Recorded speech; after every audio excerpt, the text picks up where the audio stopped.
Genetically modified organisms, or GMOs, seem complex. Understanding them comes down to learning the ABCs.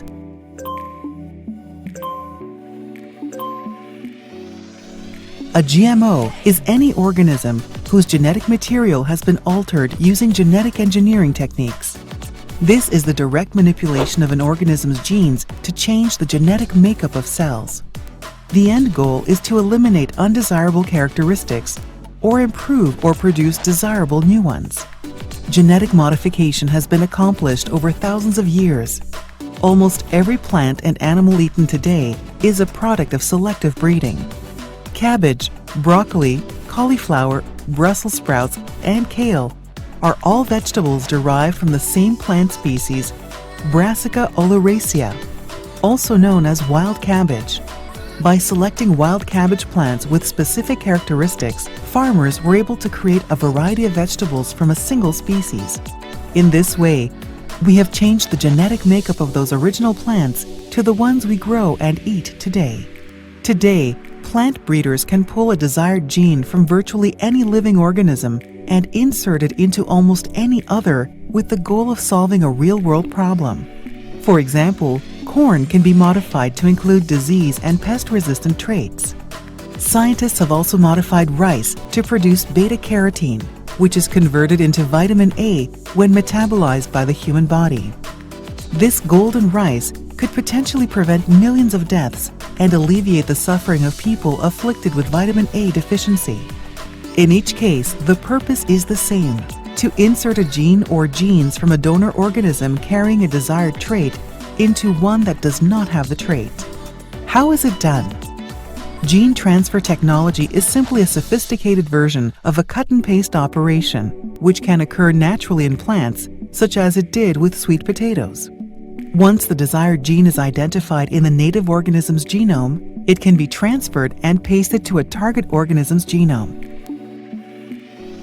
Once the new gene has been introduced, the plant can be bred to create a new strain that passes the gene through generations.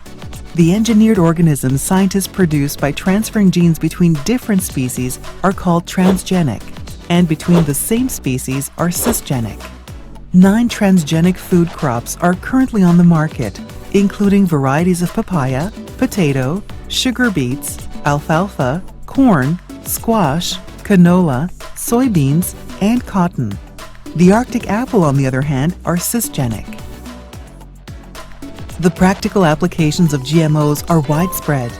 Genetically modified crops offer multiple benefits, such as improved yields, enhanced nutritional value, and longer shelf life. These benefits are widely acknowledged and helpful to the overall sustainable global food system. 18 million farmers in 26 countries have adopted GM crops. Of particular note today are the environmental benefits, such as reduced reliance on more toxic pesticides. Also, by allowing farmers to grow more food on the same amount of land, we avoid converting habitats like grasslands into farmland. And using techniques such as no-tilling that are possible due to the use of herbicide-resistant plants, we use fewer natural resources such as water and soil. With increasing global food demands, these benefits loom large. If the use of genetic engineering is so widespread, then why all the controversy? Outside the scientific community, this concept is relatively new and unknown to many. There is scientific consensus that the current GMOs on the market are as safe as their conventional counterparts, both for our planet and human health. All new GMOs must be rigorously tested before entering the market so we can feel comfortable with our food choices. What does the future hold for GMOs? What should it hold? There are many factors that must be taken into consideration when thinking about GMOs, such as social, economic, environmental, moral, and personal wellness.